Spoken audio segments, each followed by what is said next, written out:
In life, almost everyone has experienced something that didn't go their way. Sometimes it's just an unintentional remark that feels like a knife cutting through you, a small event that didn't go as planned, or a silent hope placed in someone that was then dashed. These things ultimately aren't that big of a deal. Yet strangely enough, they have the power to disrupt our peace of mind for days, even several days in a row, leaving us unable to eat, sleep, or even eat properly, our hearts burdened with a tangled mess we don't know how to untangle. People often think they suffer because of circumstances, because of other people, because fate doesn't go their way. We say, if they hadn't said that, I wouldn't be sad. If things had turned out differently, I would be happier. But the more we think like that, the heavier our hearts become. Each time we remember it, the discomfort resurfaces, as if we are reminding ourselves to suffer once more. The event is over, but the heart refuses to let go. The Sixth Patriarch Huineng once taught a profound truth. Suffering lies not in the event itself, but in the mind's attachment. Events come and go, like a breeze passing by a window. But if we cling to them, nurturing them with thoughts, comparisons, reproaches, and desires, we ourselves turn a small matter into a great burden. It's not the words themselves that cause suffering, but our unwillingness to let go of them. It's not the unfulfilled desires that cause pain, but our clinging to those desires, considering them essential for our happiness. As we mature, we realize a truth. Life is never entirely as we wish. Others cannot speak or act exactly as we desire. Circumstances do not rearrange themselves for our benefit. If our minds cannot learn to take a step back, cannot let go of attachments, then we will encounter weariness wherever we go. Suffering does not follow circumstances. Suffering follows a restless mind. Letting go is not defeat, nor is it avoidance. Letting go means returning things to their rightful place, not allowing them to occupy your heart for too long. When your heart is lighter, you realize that many things that once caused you pain were not worth sacrificing your peace of mind for. If you're feeling tired, sad, or carrying a heavy burden in your heart, please stay until the end of this video.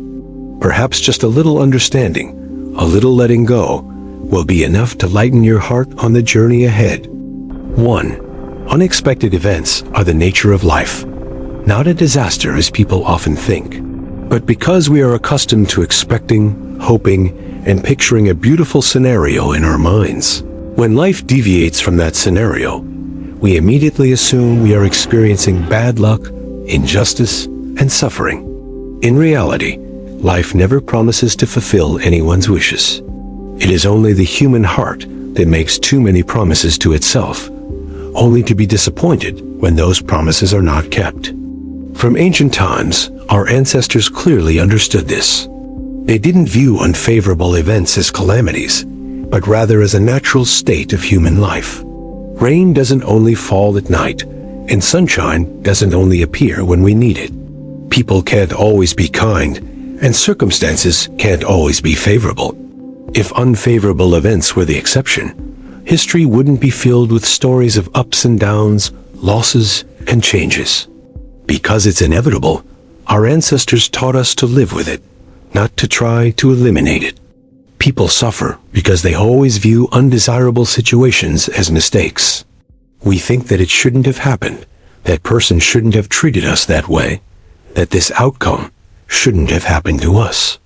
The more we think like that, the more our minds resist. Each time we resist, the suffering increases.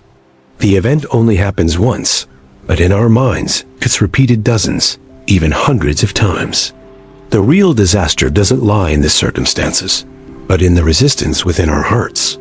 Some people have a smooth life, but a single small setback is enough to bring them down. Conversely, some people experience many setbacks, yet their hearts grow stronger. The difference lies not in the number of unpleasant things, but in their perspective. Those who see them as misfortunes will be overwhelmed by them. Those who see them as the nature of life will learn to live with them. Once you accept that life is inherently imperfect, your heart naturally becomes less resentful. Unpleasant things are like stones on a road. If you keep complaining about why the road isn't smooth, you'll get twice as tired. But if you understand that life's path is inherently bumpy, you'll slow down, look more carefully, and learn to maintain your balance. The stones will no longer be enemies, but will become things that help you learn to be humble, cautious, and appreciate the rare stretches of smooth road. Many people believe happiness is when everything goes according to plan, but that's a very fragile definition. Just one change, and happiness crumbles. Ancient people didn't seek happiness in controlling life, but in finding peace in regulating their minds. When the mind no longer demands that life be this way or that way, even in unfavorable circumstances, one can still maintain a sense of inner peace. Another disappointment was the teacher's strictness. It eroded our ego, tested our patience, and exposed deep-seated attachments. When things go smoothly, we easily become complacent, thinking we are clever and right. Only when faced with adversity do we see our weaknesses, our obstacles, and our dependencies.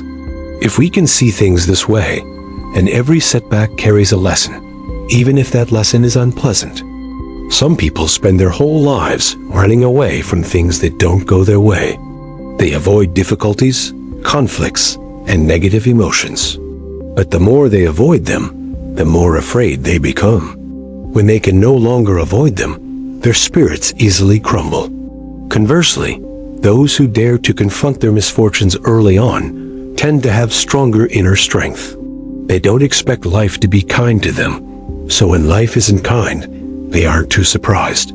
Understanding that things don't go as planned is the nature of life. We'll stop questioning why things are happening to us. Instead, we'll ask ourselves how we should move forward.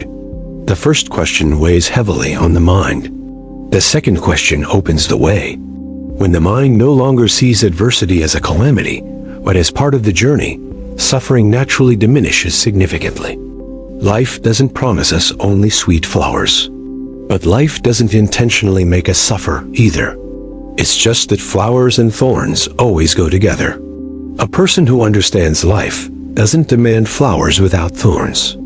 An awakened person knows that it is in the unpleasant things that we learn to live more deeply, more slowly, and more authentically. When we see things this way, unpleasant things are no longer enemies, but become a very real part of life that we no longer need to resist. 2. We suffer not because life is bad, but because life refuses to go our way. This is a very difficult truth to accept, but the longer we live and the more we experience, the more we realize its truth. Life has never promised to please anyone. Only humans silently create a mental image of how things should unfold, and then suffer when reality deviates from that image. From the smallest things, we've become accustomed to living with expectations. We expect others to understand us without needing many words. We expect our efforts to be recognized. We expect kindness in return.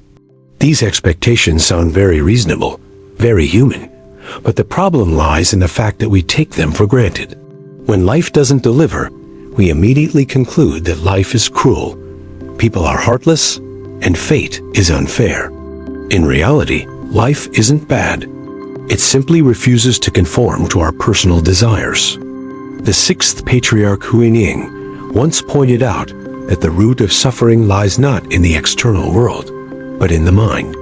The external world may be favorable or unfavorable, but if the mind is not attached, the external world will hardly cause us prolonged suffering. Conversely, if the mind is full of expectations, then even a slight deviation from the external world can cause us deep hurt. The event itself is neutral, but our mind assigns meaning to it, and that meaning then turns around and causes us pain. People often confuse suffering with evil.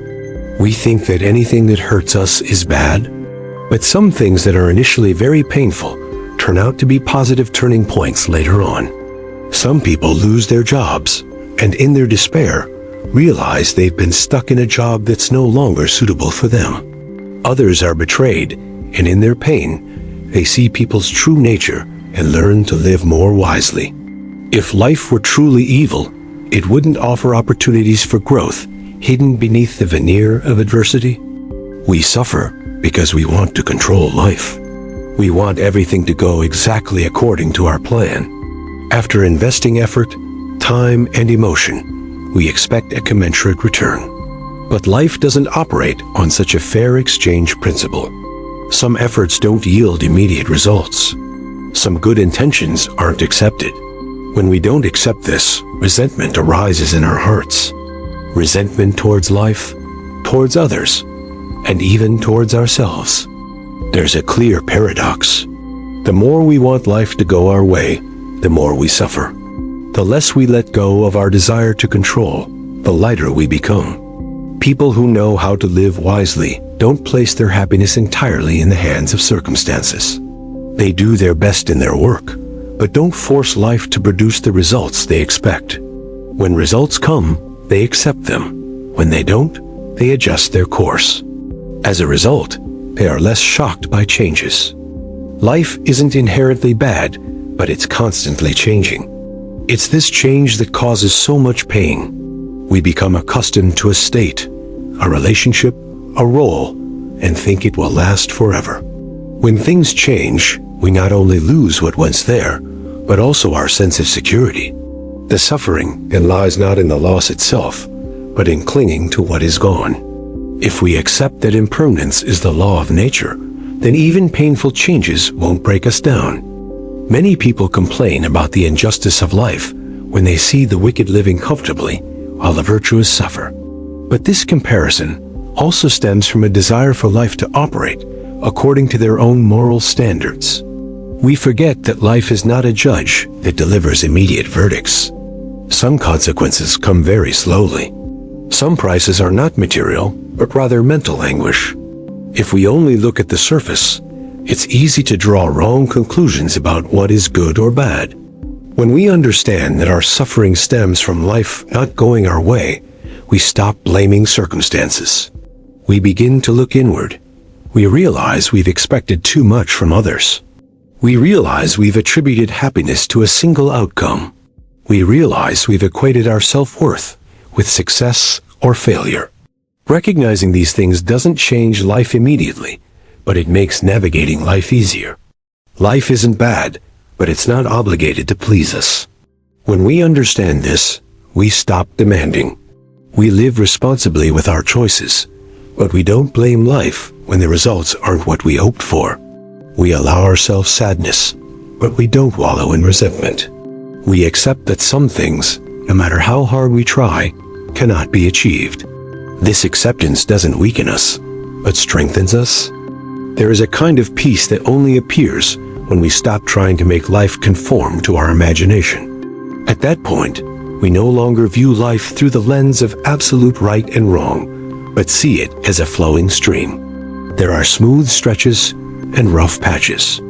We no longer question why we must navigate this difficult section, but focus on maintaining a steady hand at the oar. Peace doesn't come from life becoming easy, but from our hearts no longer resisting life. Ultimately, looking back, we realize that many of the sufferings that once tormented us weren't actually that great, but rather that our egos wanted everything to go our way. When the ego is set aside, life may not immediately improve, but our hearts feel much lighter. And it is in that lightness that we begin to understand that life isn't bad. It's just that life doesn't always cater to our personal desires. When we accept that, suffering naturally no longer takes deep root in our hearts. 3. The higher the expectations, the greater the disappointment. This isn't a pessimistic statement, but a very real, very human truth. Almost all of us have experienced this feeling. We place a lot of hope in a person, a relationship, or a certain outcome, and then when things don't go as planned, we hurt. That pain doesn't just come from the unsatisfactory result, but from the collapse of the image we've painstakingly built in our minds. Expectations are born from desires. Desires, in turn, are born from the ego. We want others to understand us, to behave exactly as we expect. We want life to reward our efforts fairly. We hope that when we give enough, we will receive the same in return. These desires are initially subtle, but the more we nurture them, the bigger they grow. Eventually, we no longer see them as desires, but as a right. And when that right is not met, disappointment arises. Disappointment isn't because others are worse than we think, but because they don't match the image we've imagined. We love someone, but love them more than the ideal image we've created for them. We believe in a relationship, but believe more in the story we tell ourselves. When reality reveals itself, the discrepancy between imagination and truth creates a painful fall. This fall is even greater the higher the initial expectations. The ancients understood this mechanism very well, which is why they taught people to moderate their desires. Not to live coldly and indifferently, but to keep the mind from becoming too attached. When the mind is too attached, even a small breeze is enough to shake it. The ancients didn't forbid hope, but taught moderate hope, emphasizing self-improvement rather than relying on external sources. In relationships, expectations are a leading cause of hurt. We expect loved ones to always be on our side. We expect friends to understand us unconditionally. We expect those we help to be grateful for life. But every person has their own limitations, circumstances, and perspectives. When we forget that, we easily impose our standards on them. And when they don't meet those standards, we feel betrayed, disrespected, or treated unfairly. High expectations can also cause us to lose sight of what is already there. When our minds are preoccupied with desired outcomes, we no longer perceive what is present. We overlook small efforts, incomplete good intentions, and simple values. Only when disappointment sets in do we realize we have lived too long in an imagined future, forgetting the present moment as each day passes. There's a clear paradox. People with high expectations often become exhausted. Those who lower their expectations tend to be more at peace.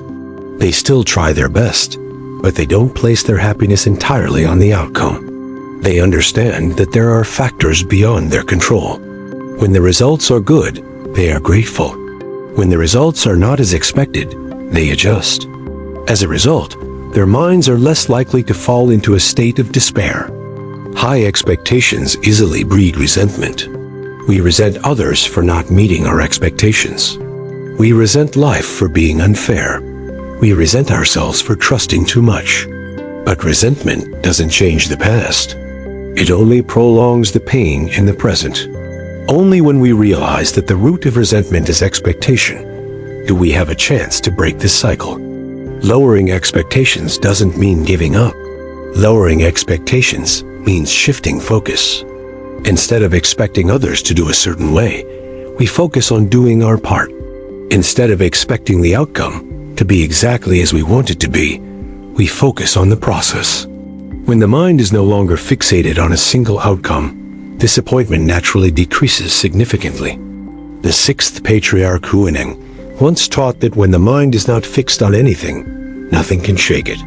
Expectation is a form of fixation. We fixate on images, on results, on promises. When those points of fixation collapse, our minds waver. If, from the beginning, the mind does not fixate too deeply, then when circumstances change, we can still maintain balance. In modern life, people are increasingly prone to high expectations. Social media, success stories, and idealized images of happiness lead us to believe that everything should be perfect. When our own lives don't match these ideals, we compare ourselves to others, develop inferiority complexes, and become disappointed.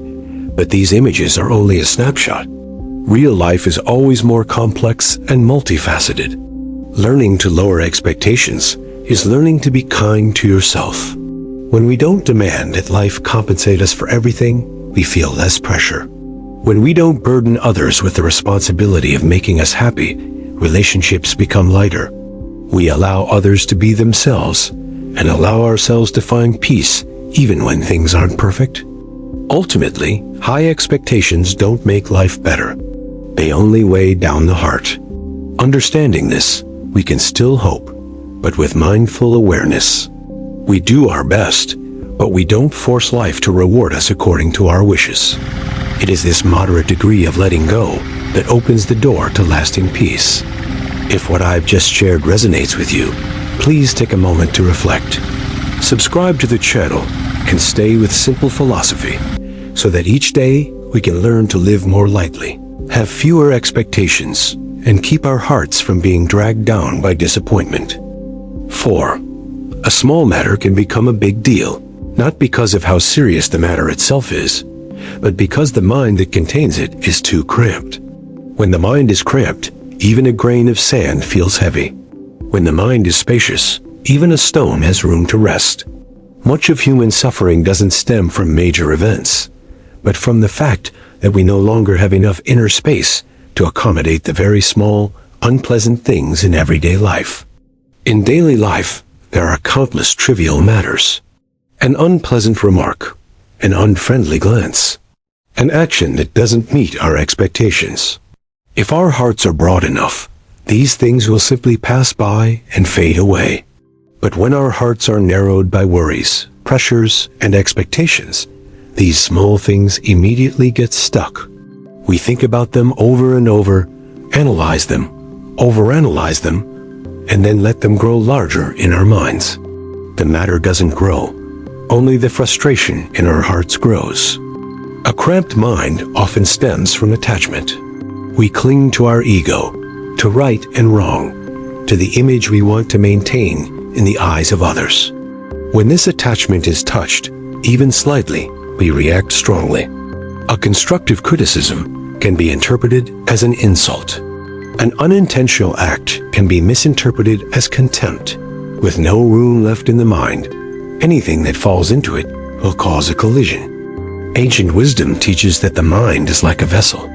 The smaller the vessel, the easier it is to fill. The fuller the vessel, the easier it is to overflow. When the vessel is already full of the murky water of afflictions, just one more drop is enough to cause it to overflow. Anger, harsh words, impulsive actions all stem from this. Outsiders may see it as insignificant, but those involved find it unbearable. Not because they are weak, but because the vessel in their hearts has become too small. Some people are very calm in public, but easily irritable at home over trivial matters. It's not that they're ill-tempered, but rather that they've been suppressing too much. Their minds are burdened with work pressure, family responsibilities, and anxieties about the future. When they finally arrive home, a place they think is safe, even a small incident can cause their emotions to erupt. Small things become the straw that breaks the camel's back. A narrow mind is often accompanied by a habit of reacting quickly. Without taking a moment to reflect or take a deep breath, we rush to retaliate, get angry, or get upset. This quick reaction prevents the situation from calming down. Emotions, before they can settle, are fueled by thoughts and words. Thus, the small spiral escalates into a major conflict.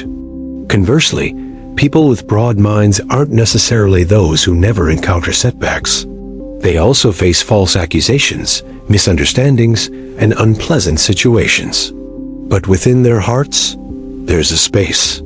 This space allows them to pause and view things from a broader perspective. When they don't react immediately, the issue often diminishes on its own. Many problems, if left unaddressed overnight, naturally cease to be worth worrying about. Broad-mindedness doesn't come naturally. It's nurtured through understanding and practice. When we understand that life is imperfect and people are imperfect, we become less demanding. When we become less demanding, our minds naturally broaden. When we stop forcing everything to go our way, we are no longer trapped by minor conflicts. A small matter becomes a big deal because we like to keep it to ourselves. We retell it over and over in our heads, then tell others, hoping they'll take our side. Each time we tell it, we add more fuel to the fire of emotion. If we let the story remain at its original size, without exaggeration or embellishment, it would naturally fade away. Ancient wisdom often advises people to learn patience. But patience is not about suppression. Patience is about understanding. When you understand that something isn't worth taking away your peace of mind, you naturally let go. When you let go, your mind gains more space. When your mind has space, even big problems become small. Some people are weary their whole lives, not because they encounter too many misfortunes, but because their minds are always tense like a taut string. A taut string produces a harsh sound with just a slight touch. Similarly, a tense mind can cause pain even with the slightest disturbance. Learning to relax the mind is learning to live more lightly in life. Looking back, we'll see that many things that once annoyed, worried, or even angered us now seem insignificant. The things themselves haven't changed, only our hearts have broadened. This shows that the size of suffering doesn't lie in the events themselves, but in the inner space of our minds. A small matter only truly becomes a big deal when we allow it to completely occupy our minds. When we learn to broaden our minds through understanding, acceptance, and less attachment, then even though life is full of challenges, they will no longer be strong enough to shake us. A broad mind naturally makes life lighter. And when the mind is broad enough, very few things can become a big deal in our hearts anymore. 5. Those burdened by their own desires often fail to realize that the weight they carry doesn't come from the event itself, but from their desire to control things that don't belong to them. They think they're worried, concerned, or responsible. But deeper down, it's attachment. They want others to think according to their wishes, act according to their desires, and change according to their expectations. When that doesn't happen, their hearts become heavy. Humans can only truly control 3 very small things in life: their thoughts, their words, and their actions. Beyond these 3, everything is beyond our control. Other people's feelings, their choices, the paths they take, how they perceive life, none of these are within our purview. But because of love, worry, and fear of loss, we often forget that boundary. We intrude into other people's lives, only to bring trouble upon ourselves. People who are deeply in love often live in a state of silent tension. They overthink, worry excessively, and imagine all sorts of scenarios. They hurt when others don't follow their advice. They are sad when the person they love chooses a different path. They are angry when their efforts go unrewarded. But if you look closely, much of that pain isn't caused by others, but by their own unfulfilled desire for control. Ancient wisdom teaches that each person has their own destiny and karma.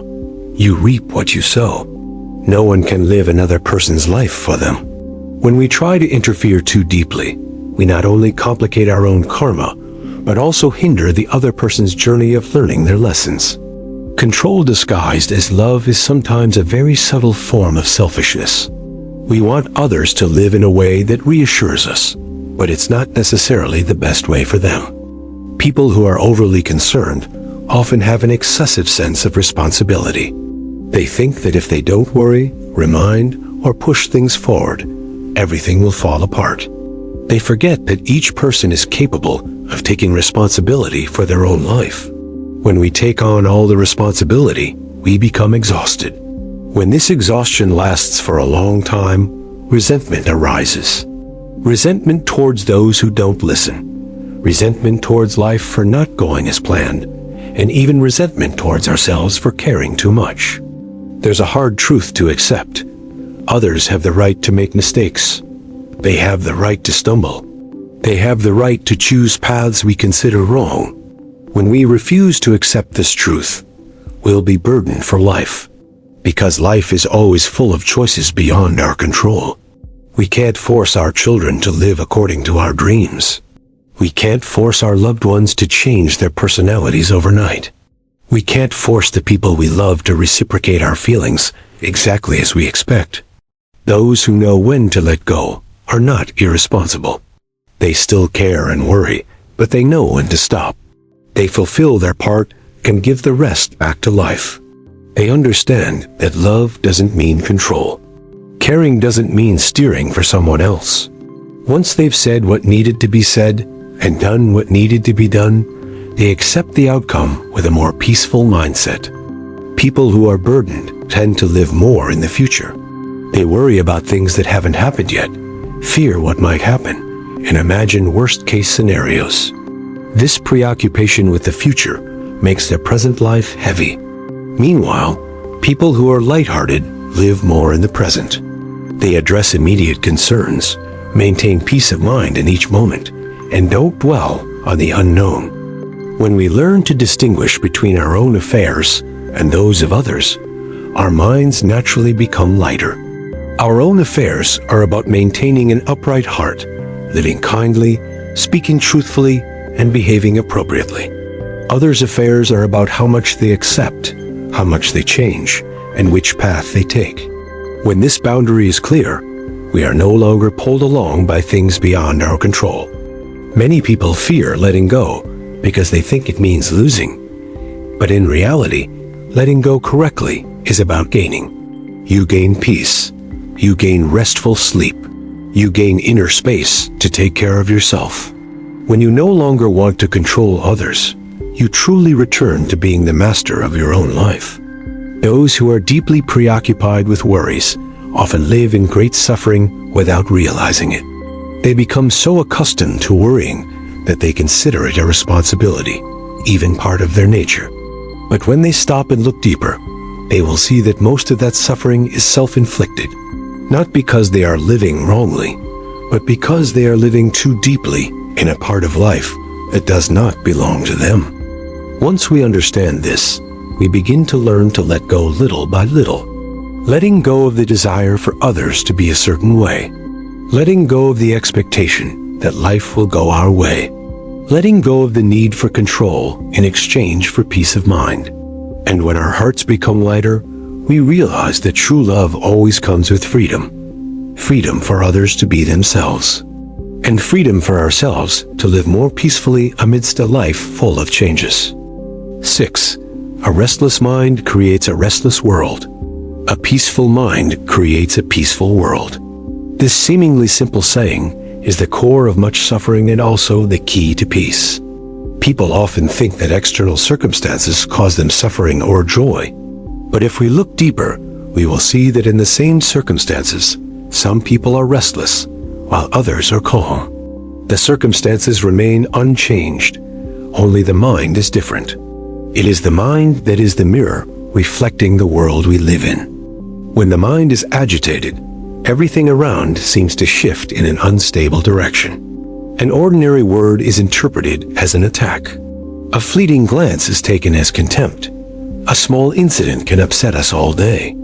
An agitated mind is like a lake stirred by strong winds. The water becomes murky, and the reflection is distorted. At that moment, we see life through the waves of our own emotions, so life appears full of unease.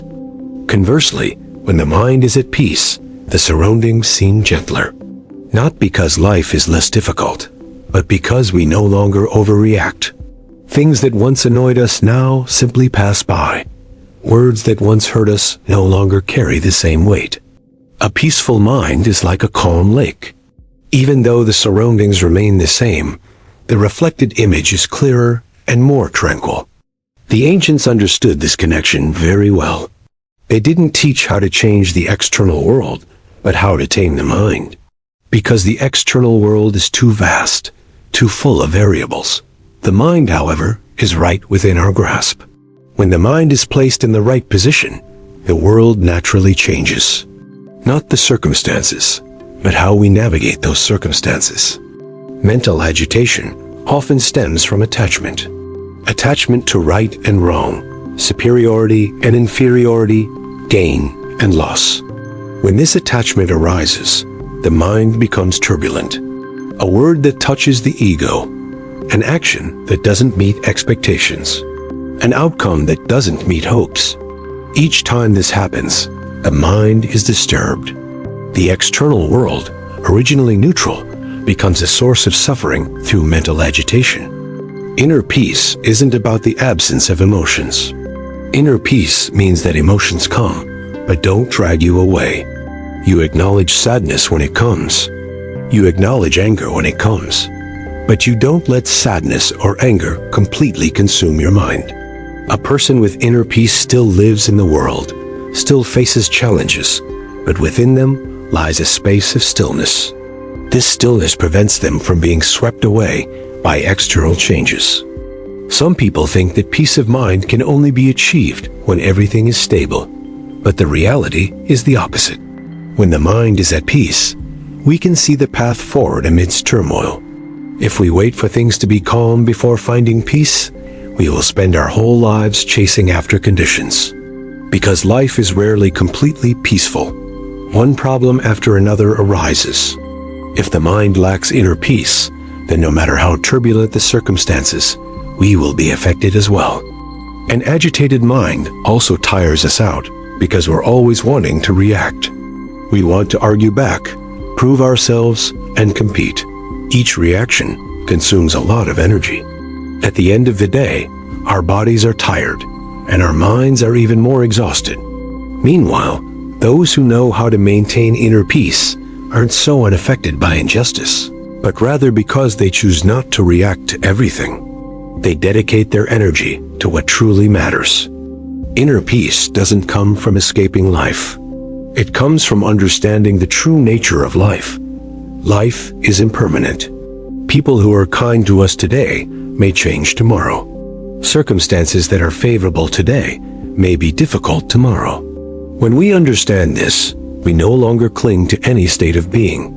Without clinging, there is no agitation. Without agitation, the mind is easily at peace. Many people seek peace elsewhere. They change environments, relationships, and jobs.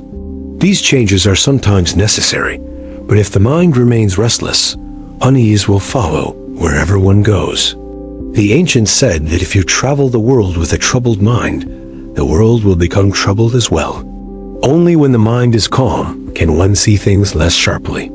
Inner peace also helps us face difficulties more wisely. When the mind is not overwhelmed by emotions, we see clearly what needs to be done. We can distinguish between what should be addressed and what should be ignored. Therefore, even amidst turmoil, we are not swept into chaos. We still act, but we act with mindfulness. There is a profound kind of freedom that comes from inner peace. It is the freedom from being overly controlled by circumstances. Praise doesn't make us fly. Criticism doesn't bring us down. We don't rejoice excessively when we gain something, nor grieve over loss. This isn't because we're emotionless, but because we no longer place our entire value on external things. Inner peace is the result of a process of self-cultivation. It comes from knowing when to stop, when to breathe, and when to look deeply into our own reactions. Each time we choose not to react hastily, the mind gains a little more space. Each time we let go of an attachment, the mind becomes a little lighter. Gradually, peace ceases to be a condition, but becomes a foundation. When the mind is at peace, external circumstances no longer have the power to cause us deep suffering. There will still be sadness, worry, and moments of weakness, but all of them pass more quickly. We are no longer trapped in an emotion for too long, and it is this freedom from being trapped that is true peace. If you feel the value of turning inward to care for your mind, please subscribe to the channel and stay with Simple Philosophy. Each video is a gentle reminder to calm our minds amidst life's many changes, and to gradually learn how to live peacefully from within. 7. The winds of life never cease blowing. From birth to death, humans are always caught in invisible currents of gain and loss, praise and blame, union and separation, success and failure. Some people weather the storms and remain standing, while others are knocked down by even a gentle breeze. Many believe that circumstances are the cause of their downfall, but a deeper look reveals it's not the winds of life that make us fall, but our weak hearts that prevent us from standing firm. Life's storms are unavoidable. No one can choose a life of only smooth sailing. There will always be times of setbacks at work, strained relationships, declining health, or hurtful, unintentional words. Whether the wind is strong or gentle, sooner or later, everyone will encounter it. The issue isn't the wind itself, but the inner strength of the person standing in its path. A weak heart isn't about being sad or crying. A weak heart is a heart without inner support. When self-worth depends entirely on the opinions of others, even a single criticism can cause self-doubt. When happiness depends on external stability, even a small disruption can cause panic. A weak heart is when you need too many things to feel okay, and the absence of any one of them can lead to collapse. Some people fall not because of major failures, but because of small things repeated over and over. A single rejection, a single misunderstanding, a single lack of recognition. These things in themselves aren't strong enough to bring someone down, but when the mind isn't strong enough, they accumulate into a heavy burden. Like a tree with shallow roots, it doesn't need a big storm. Just a few consecutive gusts of wind are enough to uproot it. A person with a strong spirit isn't someone who doesn't feel pain. They still feel pain, sadness, and moments of weakness. But the difference is, they don't let pain define their entire being. They know that pain is a part of life, not the whole of life. Therefore, no matter how strong the wind blows, they cling to their roots to stand up again. A weak mind often arises from attachment. Attachment to results, to recognition, to the image one has built in the eyes of others. When these things waver, the mind panics.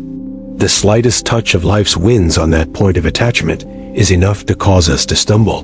Conversely, when we let go of things beyond our control, the mind naturally becomes more stable. Not because life becomes less turbulent, but because we no longer place our roots in easily shaken places. There's a hard truth to accept. Much of our suffering doesn't stem from circumstances, but from how we perceive them. The same failure can be seen as a lesson for some, and the end for others. The same criticism can be considered constructive feedback for some, and a complete denial of one's own worth for others. The wind may be the same, but the mindset is different, leading to different outcomes. Weak-hearted people tend to avoid the storms of life. They fear confrontation, failure, and judgment. But the more they avoid it, the weaker their hearts become, because they lack opportunities for training. Just as muscles atrophy without exercise, the heart cannot grow stronger without challenges. Life's storms, if viewed correctly, are not only challenges, but also opportunities to see how strong one truly is. A strong mind is not a rigid mind. A rigid mind is easily broken. A strong mind is a flexible mind. Flexible enough to bend with the wind, but not broken. People with flexible minds know how to adapt, how to take a step back when necessary, and a step forward when appropriate. They don't try to prove themselves invincible, but accept their limitations. And from there, live more harmoniously with life. One of the causes of a weak mind is the habit of comparison. When we constantly compare ourselves to others, our minds are always in a state of inadequacy. Seeing others better than us, we feel inferior. Seeing others worse than us, we fear losing our position. Comparison leaves the mind without a stable foundation, so even the slightest breeze of life can cause us to lose our balance. Weakness of character also arises when we don't understand our true worth. It happens when we confuse human value with social role, between self and achievement. Once that role is lost and achievement is gone, we feel empty. But if value is placed on character, understanding, and the ability to rise after setbacks, then the winds of life are unlikely to bring us down. Some people spend their whole lives complaining about how harsh life is, but never stop to see if their own hearts are strong enough.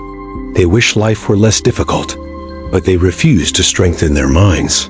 In reality, life isn't obligated to be gentle with everyone, but we have the right to choose how we navigate life. When the mind is strong, life's storms become a lesson. When the mind is weak, life's storms become a disaster. The difference lies not in circumstances, but in inner strength. This inner strength doesn't come naturally.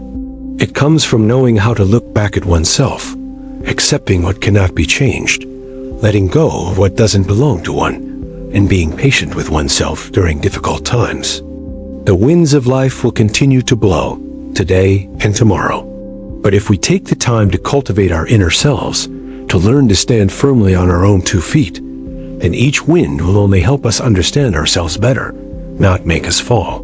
And at some point, we will realize the most frightening thing is not how strong the winds of life are, but whether we are strong enough to stand in the wind. If this sharing resonates with you, please stay with the channel to continue the journey of nurturing inner strength. Because when the mind is strong enough, even amidst life's storms, we can still walk calmly. 8. Many people, when faced with adversity, often sigh. Why is life so unfair to me? Why do bad things keep happening to me?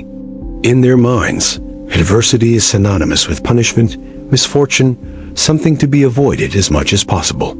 But the ancients and those who have experienced hardship understand something different. Adversity is not life's punishment, but a lesson in inner growth. Looking back, we see that almost no one truly matures without experiencing adversity. Those who have never stumbled are most likely to fall.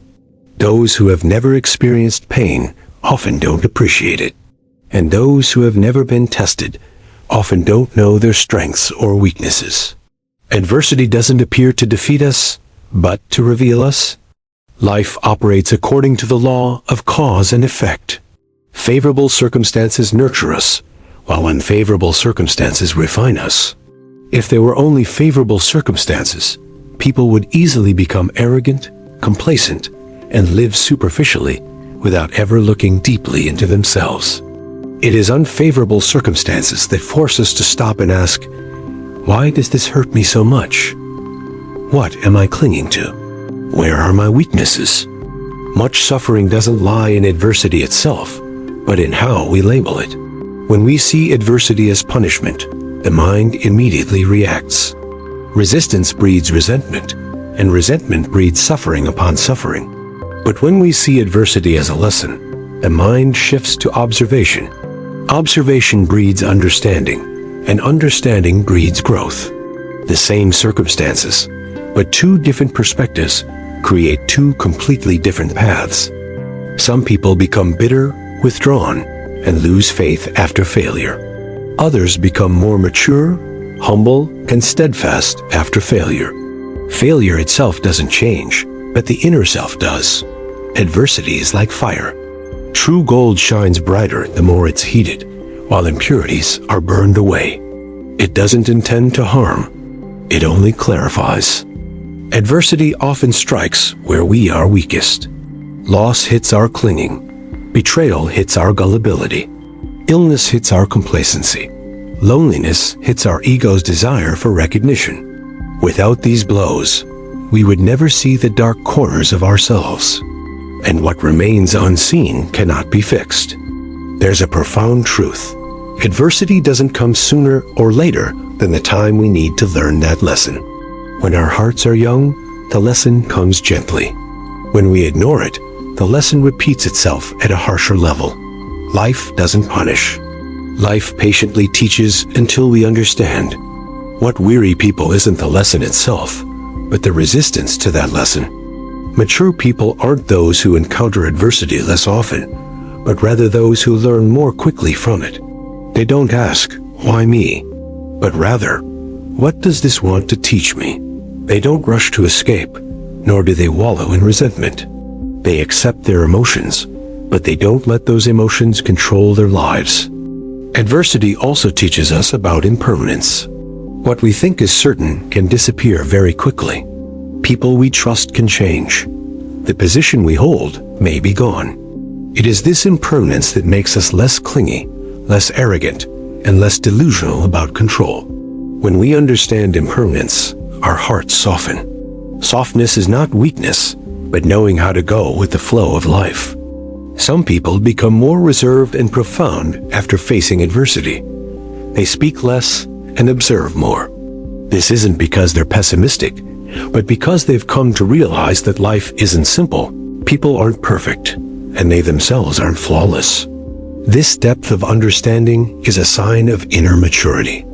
If you look closely, you'll see that many good things within us are born from very dark days. Compassion is born from suffering. Humility is born from setbacks. Wisdom is born from loss. If life were only sunshine, those seeds would have no soil to sprout.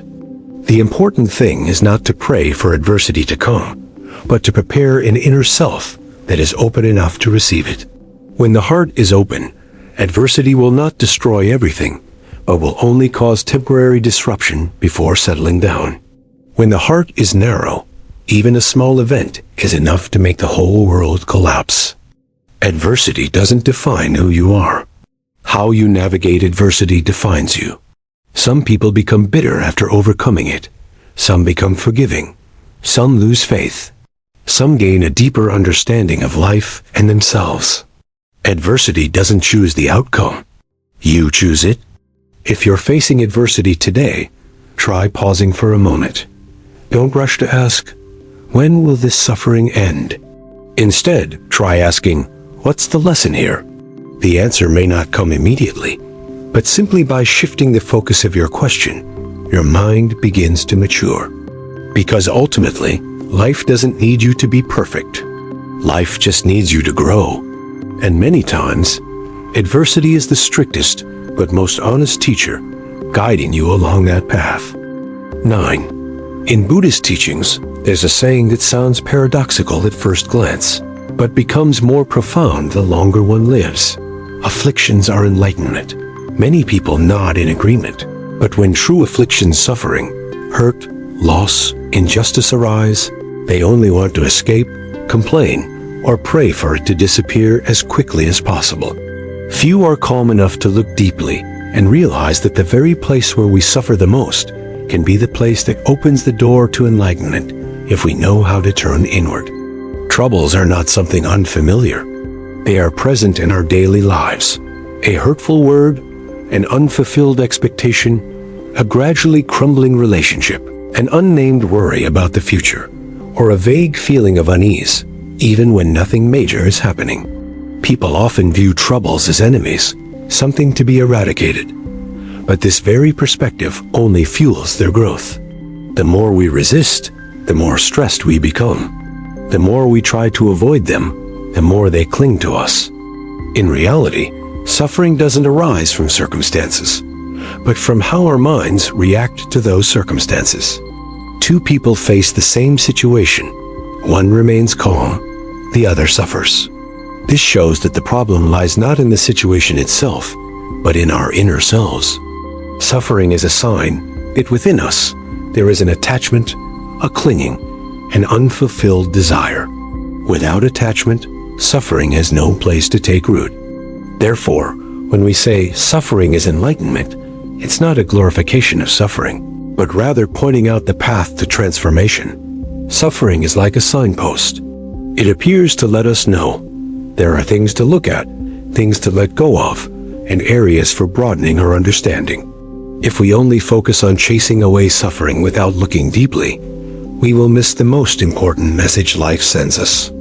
Consider a familiar affliction: anger. When we are angry, we often think that others have angered us. But if we look deeper, we will see that others have only touched upon ego that desires respect, recognition, and to have its way. Without that ego, those words would not have the power to cause anger. Thus, anger is not an enemy, but a light illuminating the extent of our attachment to the self. Seeing this, anger becomes a teacher. Sadness is a common feeling.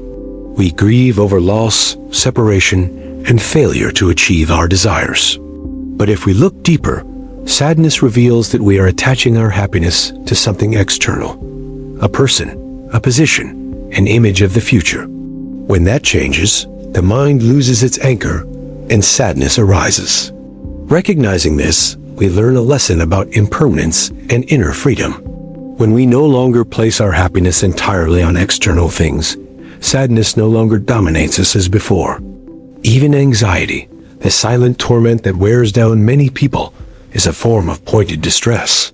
Anxiety shows that the mind is chasing the future, wanting to control things that haven't happened yet. We fear because we think we must have everything under control to feel secure. But life doesn't operate under anyone's control.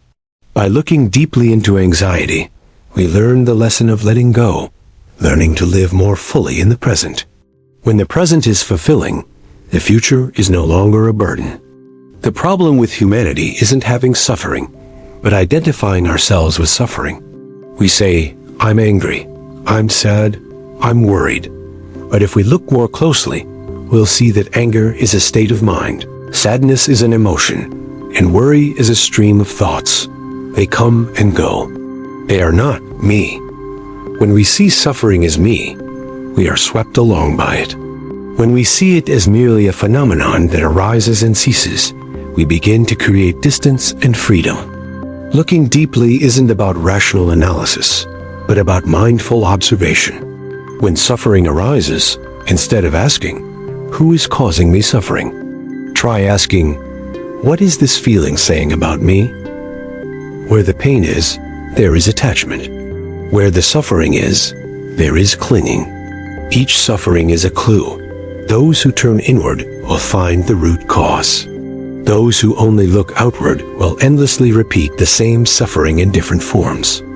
There is a profound truth.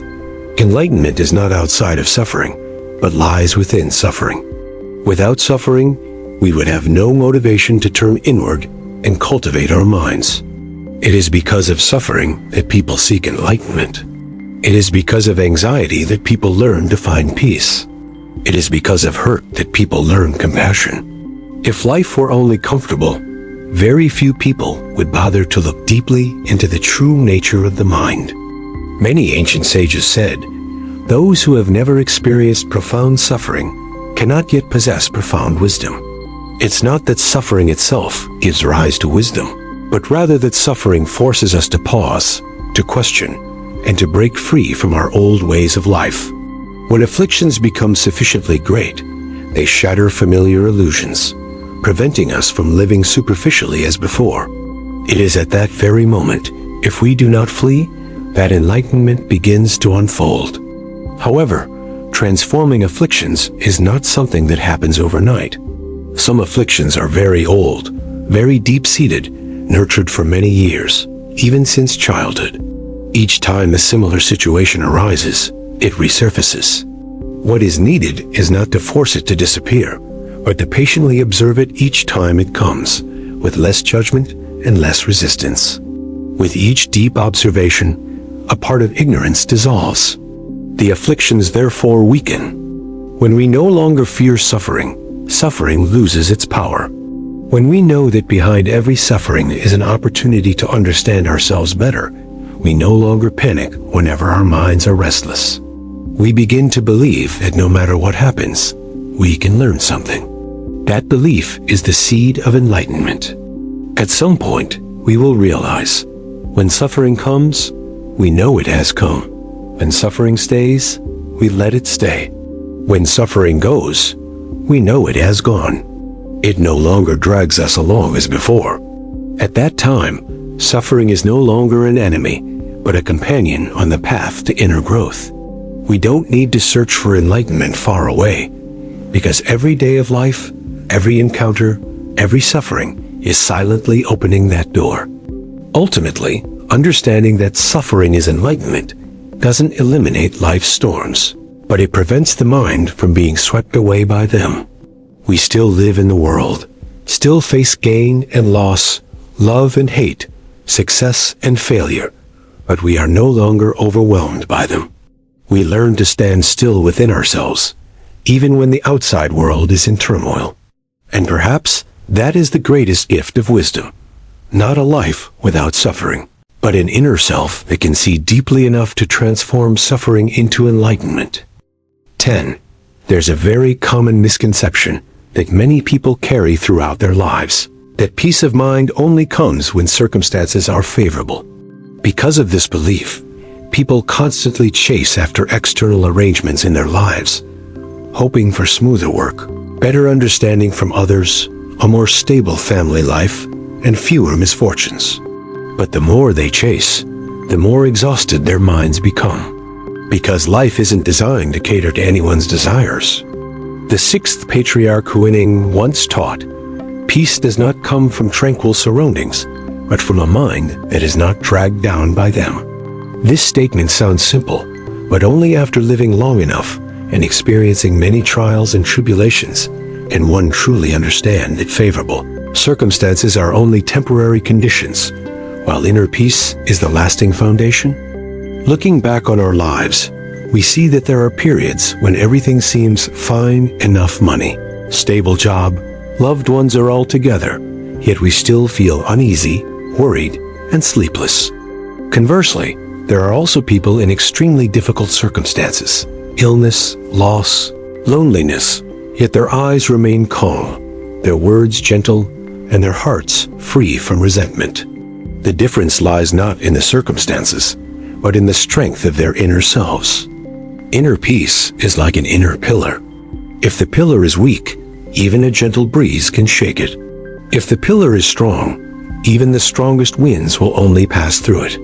Those lacking inner strength always wish for life to be smooth so they can feel stable. Those with inner strength know that life is never completely smooth, so the important thing is to make their hearts strong enough to weather the storms.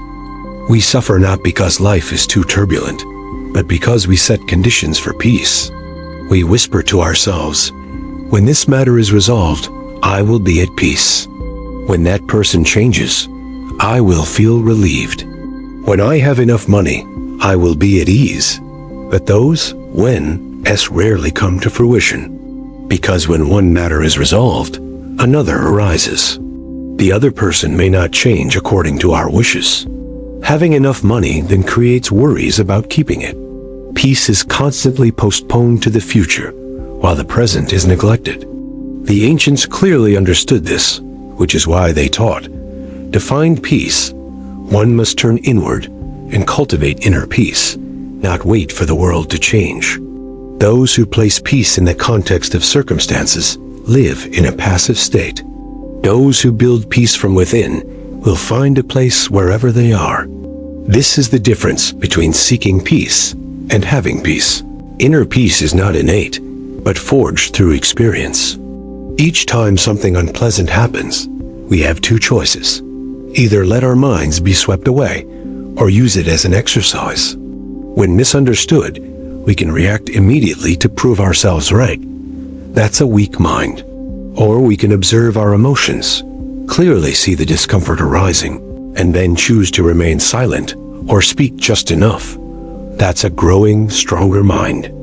When faced with loss, those lacking inner strength will collapse, resent fate, and torment themselves. Those with inner strength also feel pain and sadness, but they don't let the pain lead them into hatred and despair. They allow themselves to grieve, but they don't identify with the sadness. The ability to be present with emotions without being consumed is a sign of inner peace. Many people think that peace means the absence of problems, but in reality, peace is an attitude when problems arise. No life is without trouble. There are only those who can stand firm amidst trouble, and those who are overwhelmed by it. The former have inner strength. The latter are living by the luck of circumstances. Notice this. Those who weather many storms yet remain calm are often the ones who talk less about peace, but live very peacefully. They don't need perfect circumstances to smile. They understand that life is impermanent, so the only thing they can control is how they react. When this reaction is practiced enough, it becomes a skill. Peace does not equate to indifference. A peaceful person is not someone without emotions, but rather someone who is not controlled by emotions. They still feel love, sadness, and worry, but they don't let those things destroy their clarity of mind. They don't shy away from life, but neither do they let life drag them down. It's a very alive state, not at all emotionless. The Sixth Patriarch Huineng once said, "Not being attached to external things, not being disturbed inwardly, that is called peace." A superficial understanding of this might seem like detachment from the world, but a deeper understanding reveals that not being attached doesn't mean not being in contact, but rather not clinging. Not being disturbed doesn't mean not feeling, but rather not being swept away. This is inner strength. When inner strength is sufficient, favorable circumstances are merely an added gift, not a vital condition for survival. When circumstances are unfavorable, inner strength becomes a support. Such people are not afraid of change because they know they can stand firm in the face of change. They do not panic in the face of loss because they know that their state of mind is not entirely dependent on what they may lose. Ultimately, peace is not something to be attained, but something to be nurtured every day. From how we perceive harsh words, from how we confront unpleasant situations, from how we accept things beyond our control. Each time we don't let our minds be swept away, our inner strength increases a little. Gradually, peace becomes a foundation, no longer a fragile state. At that moment, whether life is favorable or unfavorable, there is still a quiet space within us, deep enough to return to. And we understand something very important. Circumstances may determine experiences, but only inner strength determines peace. 11. There is a very familiar story in the teachings of the Buddha, also recounted by many ancient sages in different ways. The story is so simple that even children can understand it, but its meaning deepens with age.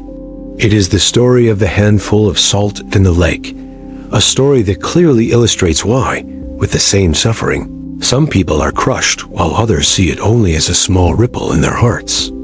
The story goes that someone came to ask the Buddha why, when faced with the same suffering and adversity, some people couldn't bear it while others remained serene. The Buddha didn't give a lengthy explanation. He simply took a handful of salt, put it in a small cup of water, and asked if the person could drink it.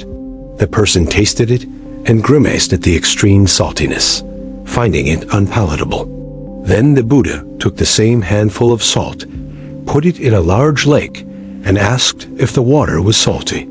The person tasted it and said they could barely taste the saltiness. The Buddha gently said that suffering is like a handful of salt. It's not because the suffering is too great, but because the mind is too small. When the mind is as narrow as a cup of water, a little salt is enough to make life bitter.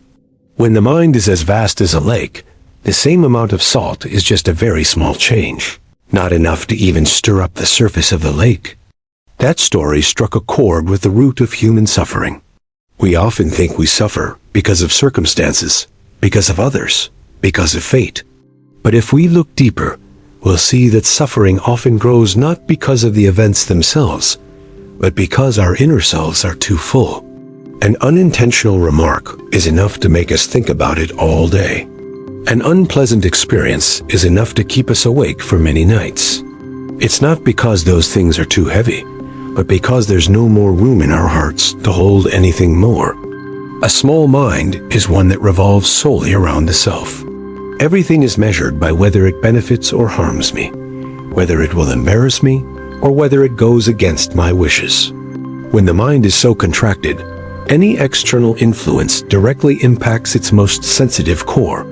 Therefore, suffering becomes sharp, painful, and prolonged. Conversely, a great mind is not one that is indifferent or resigned. A great mind is one that has depth and breadth. It sees that life is not just about oneself, that everyone has limitations, and that circumstances always contain elements beyond one's control. When the mind becomes accustomed to a broad perspective, small conflicts no longer have the power to cause major disruptions.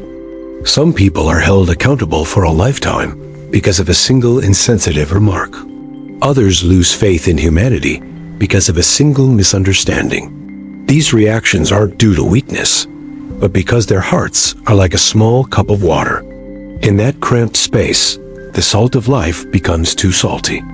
People with a big heart don't react immediately, not because they don't feel pain, but because they take the time to observe.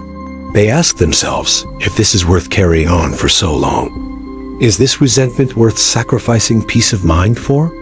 It is this ability to pause that prevents suffering from spreading. A broad and open heart doesn't come naturally. It's formed through experience, failure, loss, and deep suffering, only then realizing that clinging to something forever won't lighten the burden. Those who have never suffered often find it difficult to open their hearts. Those who have suffered and learned to reflect are the ones who begin to learn how to broaden their perspective. When we understand the story of salt and the lake, we will stop blaming life for being too salty. We will begin to look back at the cup in our hearts. Are we holding too many expectations? Are we clinging to too many desires to have things our way? Are we holding on to too many old resentments that we refuse to let go of? All of these things are making the cup smaller and smaller, causing each handful of new salt to become unbearable. Expanding your mind isn't about doing big things. It starts with very small things. Practice not reacting immediately when your pride is hurt.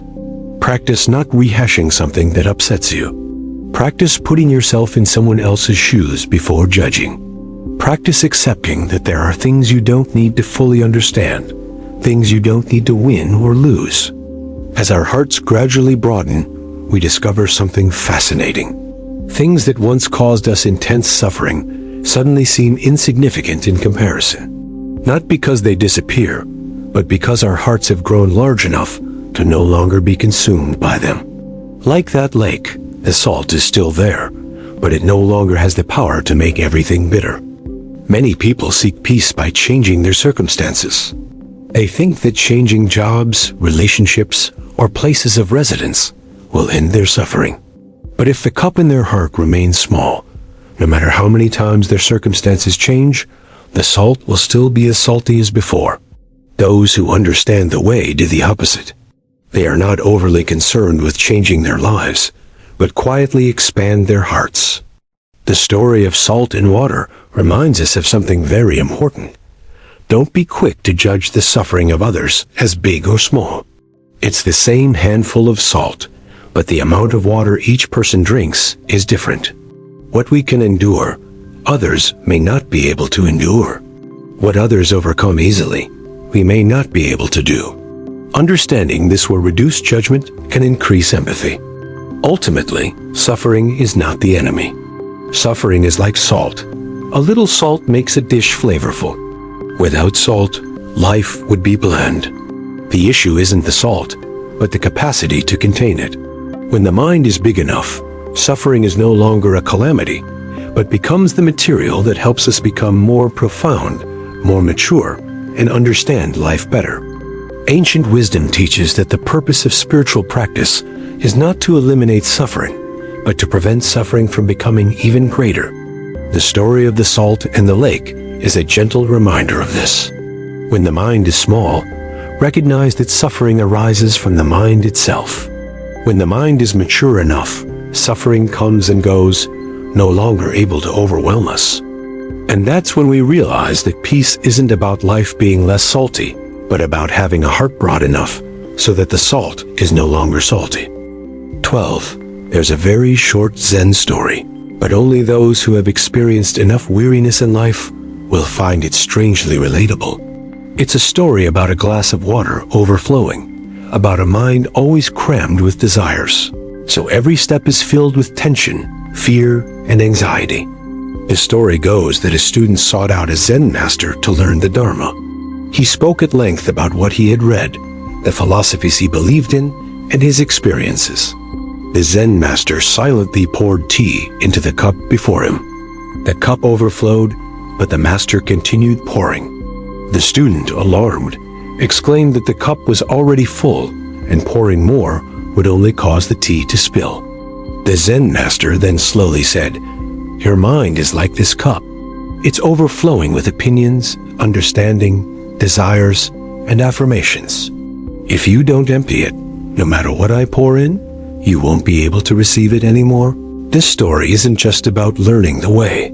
It directly addresses a very common ailment of modern man. We enter life with a cup in our hearts, and each year, each event, each desire adds more to it.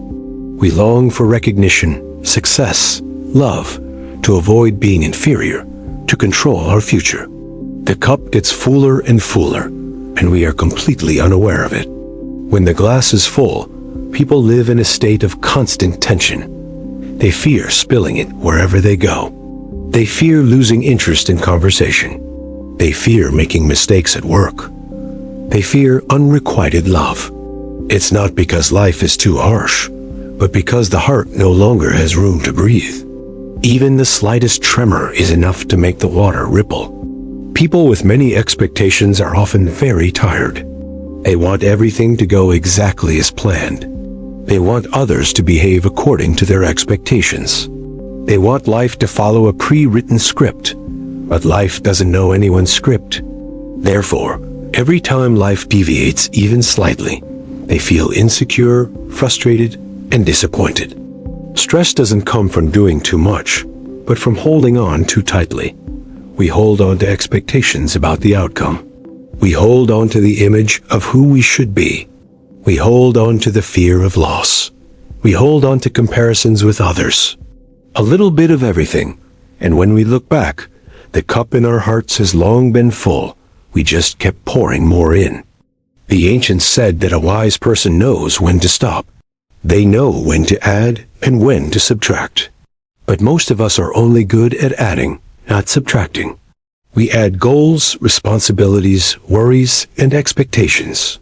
Few are willing to learn to let go of a demand, a comparison, or a worry that may not even come true. The full glass also explains why many people, the more successful they become, the less at peace they feel. Outwardly, they have many things, but inwardly, there's no room left. More success leads to greater desires. Once accustomed to a state of fullness, people fear emptiness. Emptiness is synonymous with loss, uselessness, and failure. But in reality, emptiness is precisely the condition for peace to emerge. The Zen master didn't tell his disciple to smash the cup. He only told him to pour some of it out. That's very important. Letting go isn't about destroying life, but about reducing burdens. Reducing the desire to be better than others. Reducing the pressure to always be right. Reducing the demand for others to understand you. When the cup is less full, the water inside naturally settles. A person who knows how to live with an unfilled glass usually walks very lightly. They do their best, but don't cling to the outcome for happiness. They love, but don't demand that others reciprocate in a way that suits them. They strive, but also accept the possibility of failure. It is this acceptance that makes their steps firm and serene. When the glass isn't full, we can listen to others without immediately arguing. We can learn new things without fear of it shaking our ego.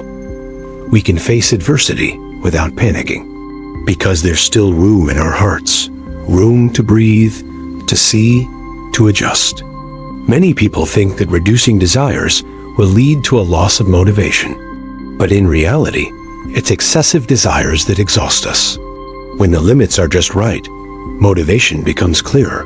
We act because we feel it's right, not because we fear being inferior.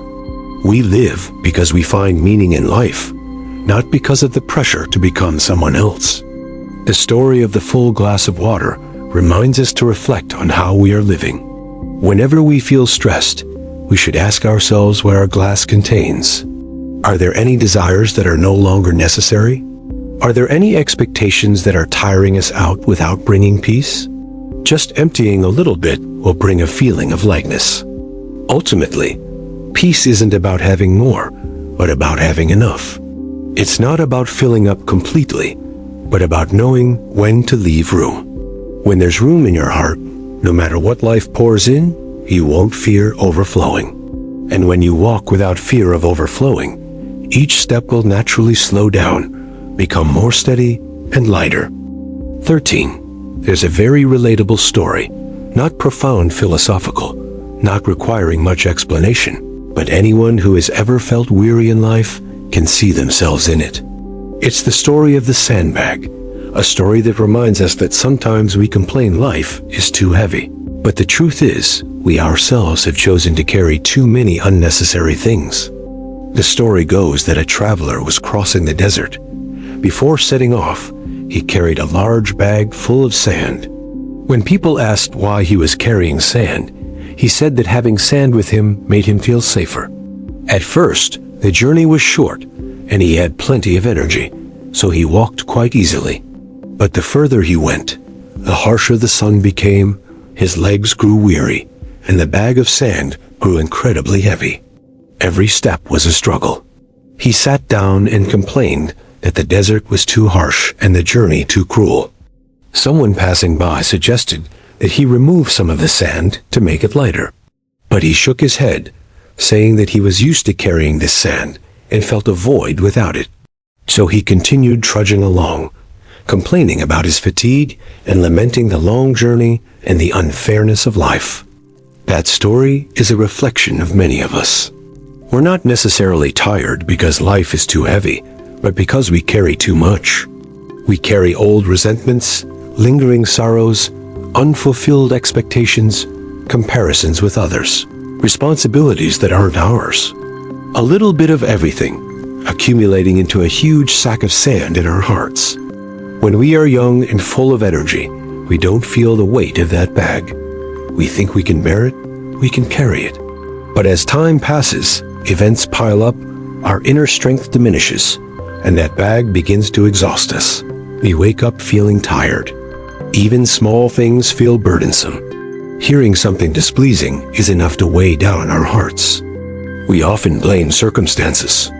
We say it's because work is too stressful, because other people are too difficult to understand, because life is full of things that don't go as planned. But if we look deeper, we'll see that there are people in situations no less difficult than ours, even more challenging, yet they still walk calmly. The difference lies in the fact that they don't carry too much sand in their hearts.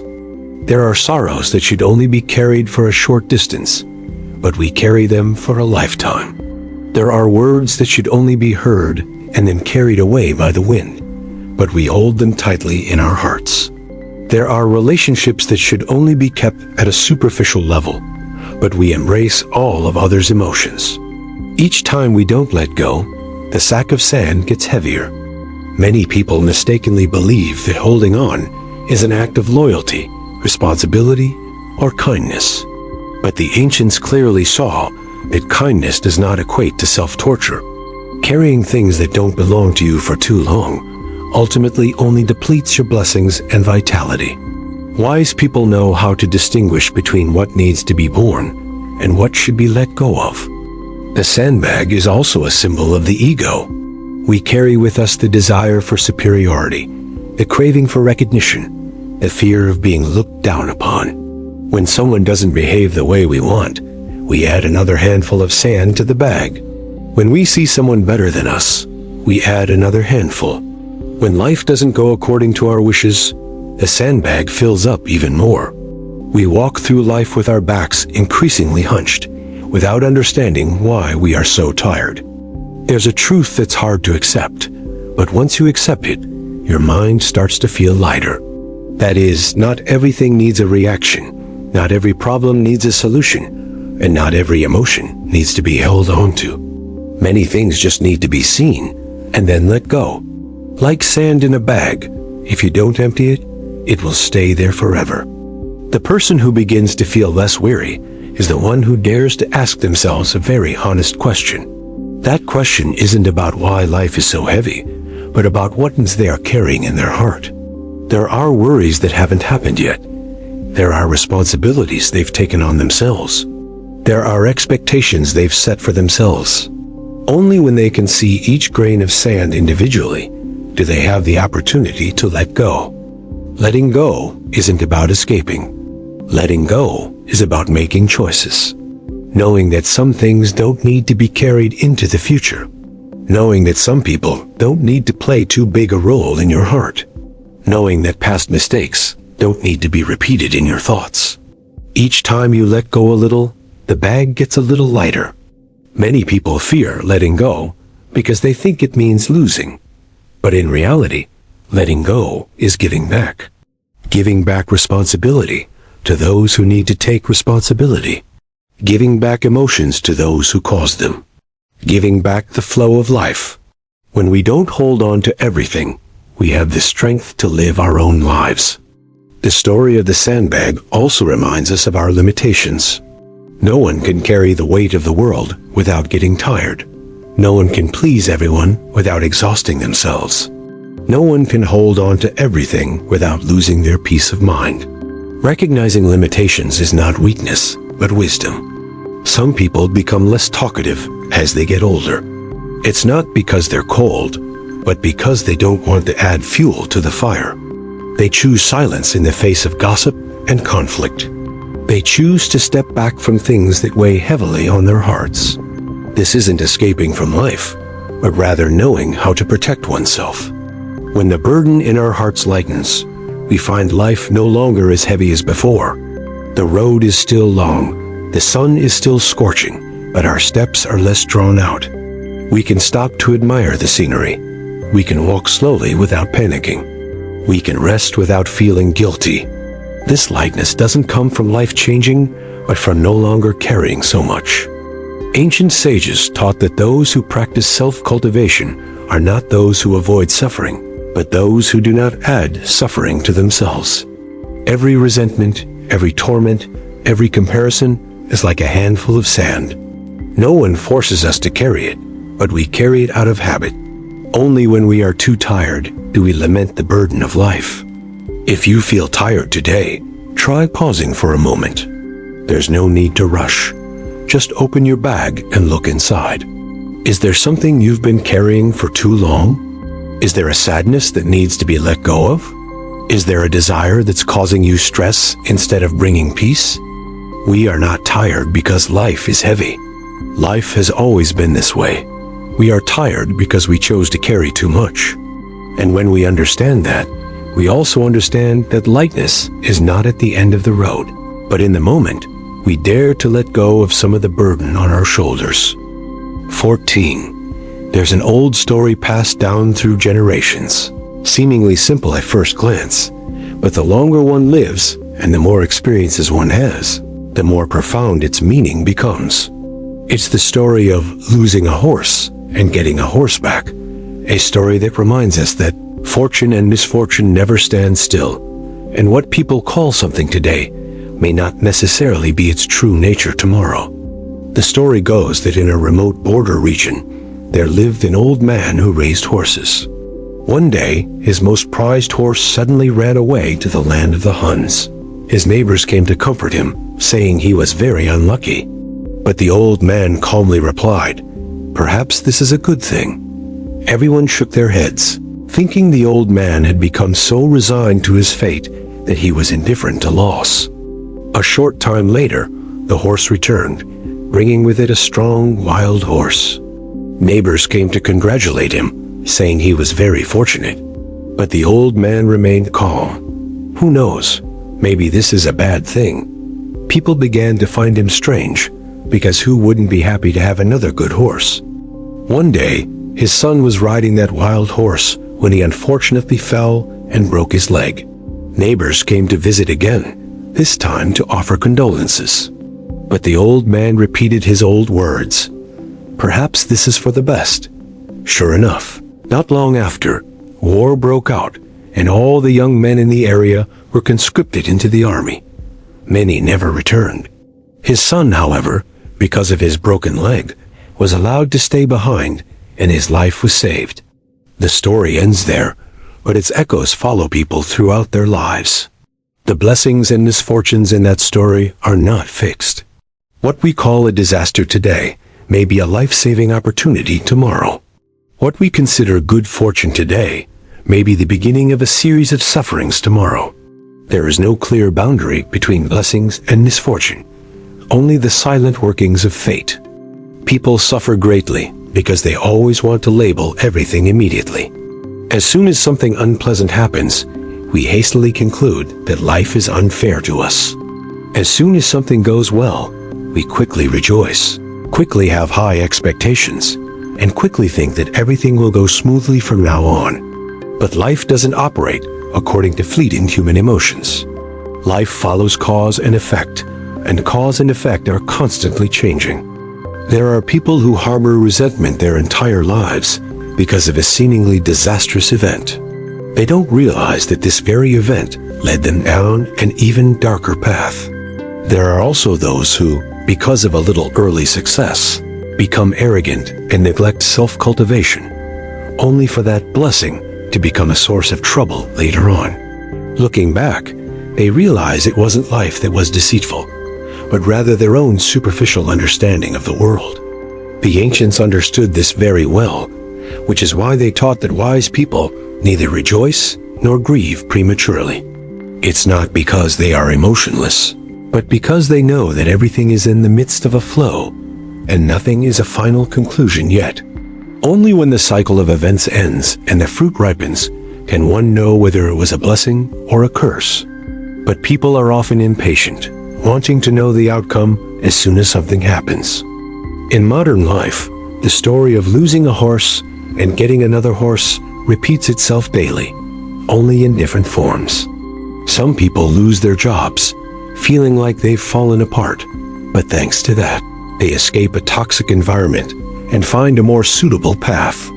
Others miss a great opportunity, suffering for a long time, but if they had seized that opportunity, they might have lost their family, their health, or even their character. Until the journey is over, no one knows for sure what they have avoided or what they have lost. We often hear people say, if only that day hadn't happened, if only I hadn't made that decision. But if only arises when we see a very short segment of life and mistake it for the whole picture.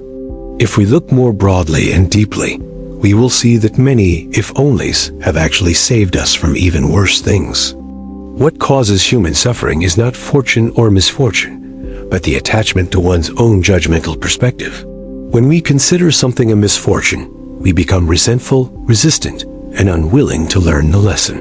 When we consider something a blessing, we become greedy, clingy, and afraid of losing it. Both of these states of mind are unsettling and lead us astray from the necessary clarity of mind. The old man in the story wasn't someone devoid of joy or sorrow, but rather someone who didn't let emotions guide his perception. He didn't deny loss, nor did he deny good fortune. He simply didn't rush to conclusions. It was this unhurriedness that helped him maintain inner peace amidst life's great upheavals. In spiritual practice, this is a very important wisdom. When faced with adversity, instead of asking, "Why is life treating me this way?" a practitioner will ask, "What lesson is this coming to teach me?"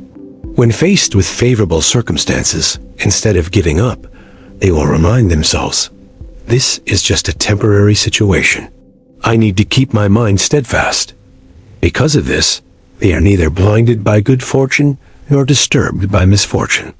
Many people think that understanding impermanence is a way to comfort themselves when they are suffering. But in reality, understanding impermanence also reminds us not to become too complacent when things are going well. If blessings come but we don't know how to cherish them, are not humble, and don't cultivate virtue, those blessings can easily turn into misfortune. If misfortune comes, but we know how to look deeply into it, correct ourselves, and transform it, then that misfortune can open the way to new blessings.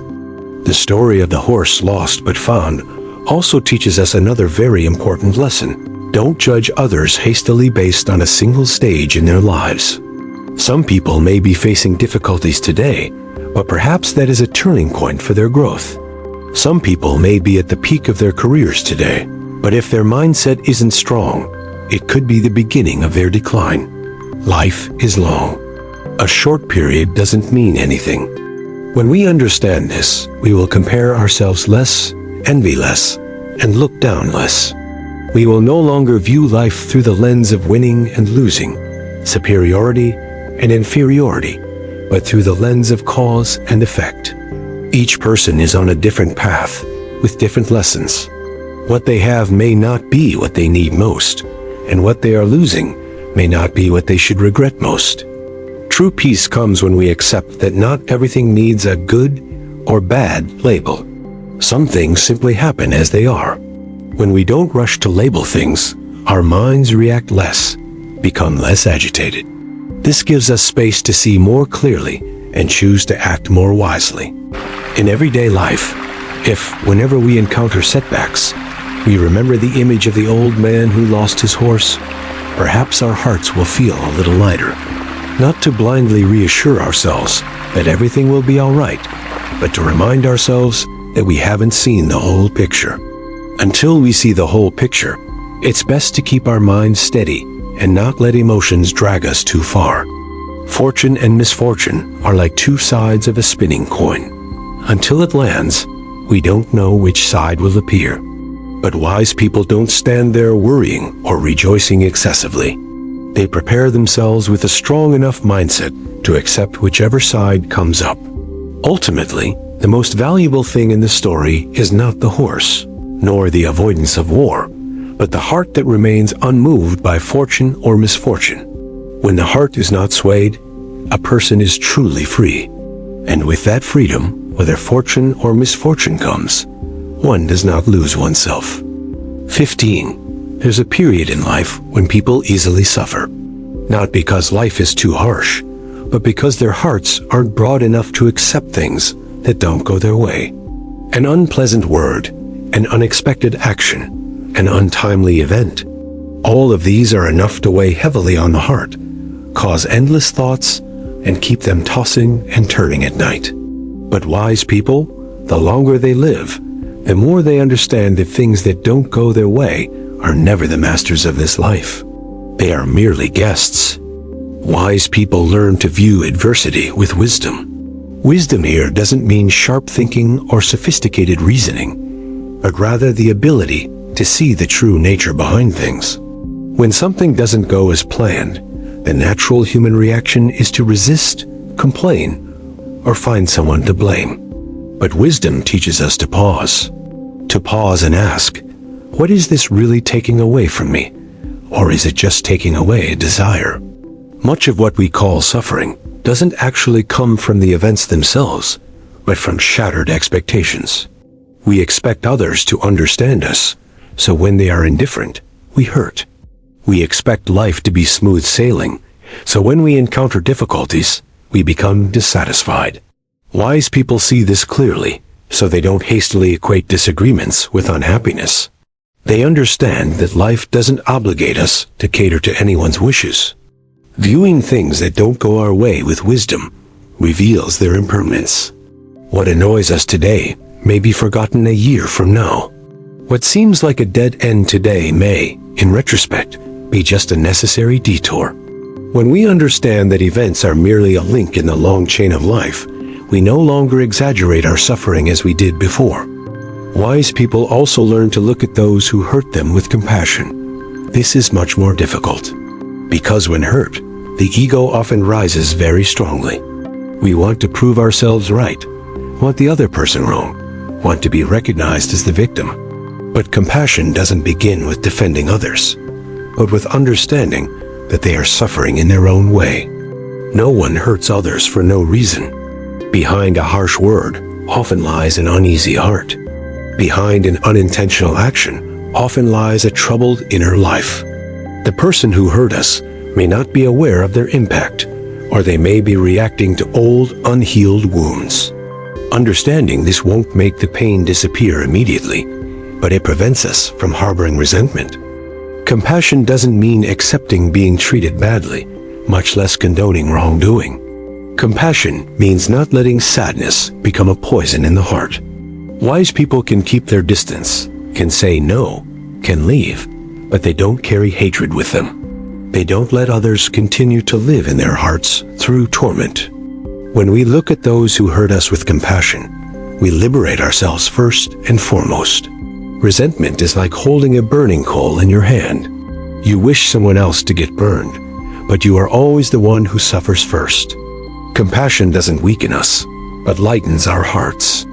Above all, wise people learn to view events with a clear mind. Clear mind here means not being deluded, not being confused, and not being swept away by immediate emotions.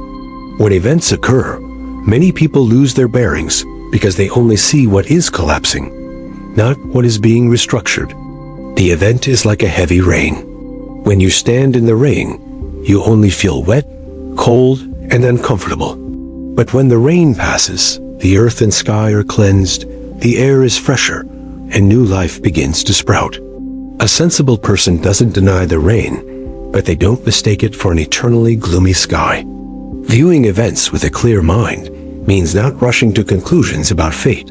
It means understanding that life has moments when things must slow down, where losses must occur, where things must break apart, in order to make room for something else to form. Many times, the very events we feared most are what bring us closer to ourselves. When we are fully aware, we don't ask, "Why did this happen to me?" but rather, "What can I learn from this?" This question shifts our mindset from victim to learner. And as a learner, we are no longer dragged down by circumstances, but begin to rise above them. Ultimately, the wise realize a very simple truth. Unpleasant things are merely transient guests. Guests come and go. They have no right to define a person, no right to stay forever, and certainly no right to control one's entire inner life. Only when we cling to them, invite them in, or lock ourselves away with them, do they become a lasting burden. When we view unpleasant things as guests, we behave differently. We greet them with mindfulness, not resentment. We let them go when the time comes, not holding on to them to torment us. And most importantly, we don't let them take center stage in our minds. Life is inevitably filled with disappointments, sorrows, and hardships, but we can choose how to navigate them. Through wisdom in our approach to situations, compassion in our understanding of others, and mindfulness in our perspective on life. When we achieve this, no matter how strong the winds of life may blow, our hearts will find a place of peace. And it is this place of peace that truly begins. There's a simple truth, but one only truly understands it the longer they live. Life doesn't intentionally burden us, but rather we allow things that displease us to linger in our hearts for too long. A small matter, if it simply passes by, wouldn't be enough to tire us out. But when we hold on to it, dwell on it repeatedly, adding to it with expectations, comparisons, and resentment, it gradually becomes a heavy burden. Life is full of unexpected things. No one can live a lifetime with everything going according to their wishes. Sometimes we are misunderstood, sometimes rejected.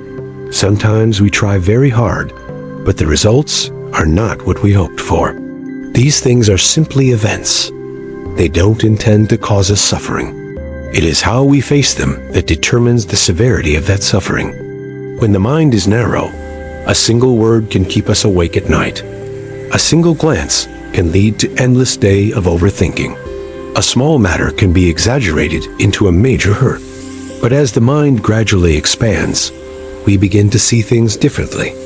We no longer react hastily, no longer let emotions dictate our thoughts. We understand that not every word is directed at us, not every action is malicious, and not every event is a misfortune. A broad mind doesn't mean resignation or indifference. A broad mind is knowing what to hold on to and what to let go of. It's understanding that some things aren't worth carrying around. Some people don't need explanations, and some sorrows don't need dwelling on. When the mind is broad enough, we don't need to win or lose in every conversation, or be right or wrong in every relationship. We only need peace. Wise people gradually realize that peace doesn't come from life changing, but from changing how we perceive life. When our hearts are filled with too many desires, resentments, and control, no matter how good the circumstances, our minds will remain restless. Conversely, when our hearts are broad enough, even amidst life's hardships, we can still walk with ease. Each time we let go of something unnecessary, our minds gain more space. And it is these empty spaces that provide a haven of peace. We don't need to try to forget all the sad things. Just don't let them occupy all our inner space. We don't need to force ourselves to be happy. Just stop tormenting ourselves with repetitive thoughts. Finally, remember this. It's not life that weighs us down. It's that we've become accustomed to holding on to things that should have just passed. When we allow ourselves to be lighter, our hearts naturally become more open. And when our hearts are open, things naturally become smaller. If this video resonates with you, please leave a comment as a reminder. Like and subscribe to spread peace together, so that each day is no longer a struggle, but a journey of living more lightly and mindfully.